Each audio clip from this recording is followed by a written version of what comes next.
현재 우크라이나군은요, 북한군에게 이런 경고성 멘트뿐만이 아니라 이제 투항 것을 적극적으로 권유를 하고 있어요. 그래서 영상을 이제 배포를 하고 있다고 하는데 우크라이나군이 재개한 그 영상 한번 만나 보십시오.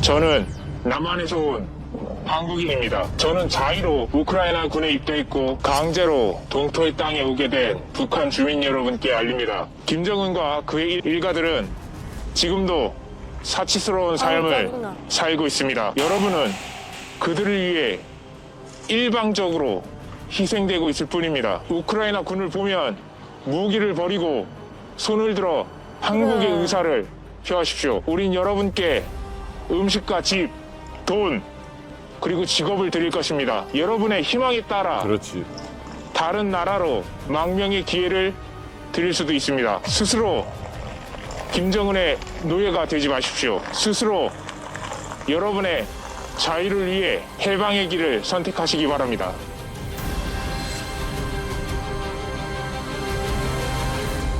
우와. 잘 만들었네. 사실은 앞서 잠깐 이야기해 주셨습니다만 전쟁터에서는 안 된다 하더라도 지금 이제 부상당한 병사들이 이제 병원에 가 있는데 거기서 이제 인터넷을 자유하게 쓰고 있다라고 한다라면 사실은 어느 정도 이제 그 후방 지역에 있는 북한군들에겐 좀 이런 영상들이 또 노출이 될 수 있는 효과가 있겠네요. 저는 누군가에게는 그래도 효과가 있을 거라고 생각을 합니다.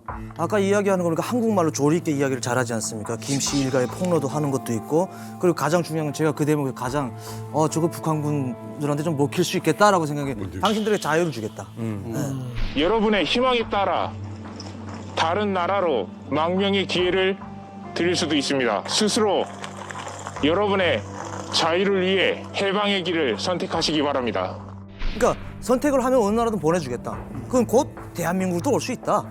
이런 거를 알려주는 액션이기 때문에 저는 보면서 저 끝에 진짜 마지막 부분은 진짜 너무 잘 들어간 문장이다라고 저는 생각해요. 이렇게 볼 수도 있겠네요. 이제 그 우크라이나 파견한 군인들 앞서 이야기해 주셨습니다만 그 가족 관계라든지 이런 걸 봤을 때 그 뭐 부모가 없거나 그렇죠. 오히려 이런 그 병사들을 많이 보냈다. 그건 거꾸로 얘기하면 이 병사들 입장에서는 북한이 책임져야 될 가족들이 없기 때문에 만약 어떤 기회가 있고 이런 그 홍보 영상을 접함으로써 마음의 결심을 한다라면 충분히 이제 언제든지 투항할 수 있는 어떤 가능성들이 있다. 이렇게 볼 수 있겠네요. 그러니까 우크라이나가 다양한 방법과 여러 가지 매체를 섞어가면서 심리전을 멀티플하게 하고 있거든요. 복합적으로 하고 있어요. 네. 우리 이만갑 감정단에서 처음으로 긍정적인 반응 나오지 않았습니까? 그러네요. 효과 있을 것 같다고. 그러네요.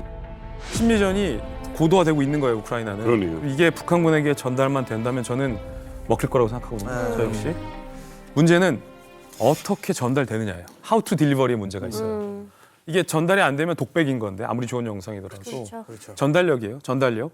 그래서 우크라이나 군이 여러 가지 매체를 쓰기 시작했습니다. 그중에서도 가장 클래식하고 전파 효과가 확실하고 뚜렷하고 심플한 방법도 썼습니다. 자, 바로 삐라를 활용한 건데 버전이 여러 가지가 있어요. 첫 번째 버전은 이 김일성 얼굴이 시선을 강탈하는 그 삐라인데 우크라이나 군에게 이제 투항하는 방법, 어떻게 하면 투항할 수 있는지, 그리고 투항되면 보장되는 사항들을 이제 길게 서술한 좀 긴 버전입니다. 두 번째는 심플 버전입니다. 간단 버전인데 이거 그냥 좋다. 오늘 항복하고 남조선의 내일을 맞이하라. 심플한 거예요. 이거 좋다. 삐라도 좀 이거 업그레이드 된 거예요. 죽을 걸 알고 있는 북한군 젊은 병사들에게 좋다. 그럼. 출구가 있는지 그 출구를 향해 어떻게 갈 수 있는지 만약에 투항이 가능하다면 어떤 삶이 보장되는지를 정확하게 짚어주는 게 중요하거든요. 주저리 필요 없잖아요. 그리고 이 삐라 같은 경우는 우크라이나군이 드론으로 대량 살포를 했어요. 그러니까 만약에 이런 상상도 해봐요. 이런 삐라를 들고 우크라이나 드론이 역설적이잖아요.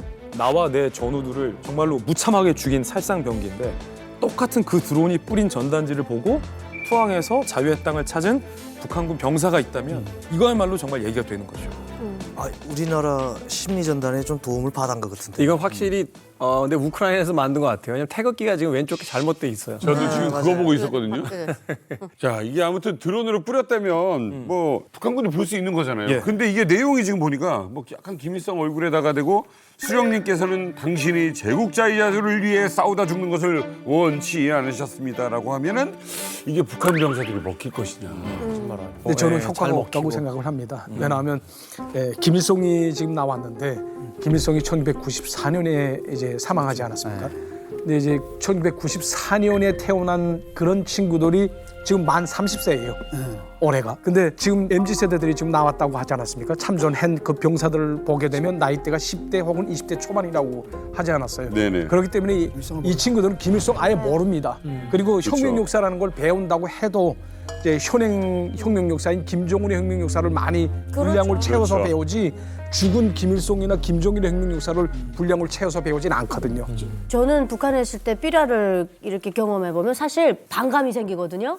너네가 왜 또 후라이로 우리한테 또 이렇게 선전을 하느냐.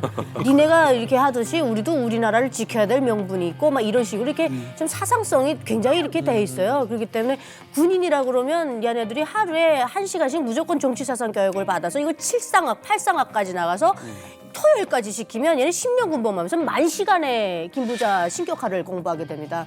그러니까 완전 빨간 것도 까맣다고 해야 되는 애들한테 갑자기 이렇게 툭 이것만 보여주면 사실은 좀 효과가 떨어질 수 있어요. 그쵸. 하지만 누군가는 100명 중에 1명이라도 의식이 깨어서 정말 이걸 느낀다면 해야죠. 야, 우크라이나 쪽에 연락해서 우리 한번 찾아오라고 왔어요. 조만갑에서 전문가들 좀 특파해 드릴 테니까.